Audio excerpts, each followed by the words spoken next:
Hello all, welcome to నిజం news.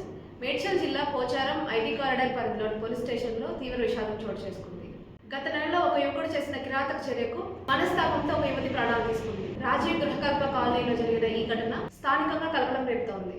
Rajiv గృహకల్పకు చెందిన రమణి అనే 24 ఏళ్ల యువతిని మనోహర్ అనే యువకుడు పెళ్లి చేసుకోవాలని వేధించాడు. అందుకు ఆమె నిరాకరించడంతో కక్ష పెంచుకున్న మనోహర్ గత నెల 11వ తేదీన అత్యంత దారుణంగా ఆమెకు హెచ్ఐవి సోకిన రక్తాన్ని ఇంజెక్ట్ చేశాడు. ఈ ఘటనతో తీవ్ర మనస్తాపానికి గురైన రమణి ఇంట్లో ఎవరూ లేని సమయంలో ఉరివేసుకుని బలవన్మరణానికి పాల్పడింది. అపమార్క స్థితిలో ఉన్న ఆమెను గమనించిన స్థానికులు వెంటనే గట్కేసరి ప్రభుత్వ ఆసుపత్రికి తరలించారు. అయితే ఆమె అప్పటికే మృతి చెందినట్టు వైద్యులు ధృవీకరించారు. సమాచారం అందుకున్న పోచారం పోలీసులు సంఘటనా స్థలానికి చేరుకొని కేసు నమోదు చేశారు. మృతదేహాన్ని పోస్ట్ మార్టం నిమిత్తం గాంధీ ఆసుపత్రికి తరలించి దర్యాప్తు వేగవంతం చేశారు. యువతికి బలవంతంగా హెచ్ఐవి రక్తం ఎక్కించిన నిందితుడు మనోహర్ ని ప్రస్తుతం రిమాండ్ లో భాగంగా జైల్లో ఉంచినట్లు సమాచారం. ఒక యువతి ప్రాణం పోవడానికి కారణమైన ఈ ఉదాంతంపై సర్వత్రా ఆగ్రహం వ్యక్తమవుతున్నాయి. మరిన్ని ఇలాంటి లేటెస్ట్ అప్డేట్స్ కోసం చూస్తూనే ఉండండి నిజం న్యూస్.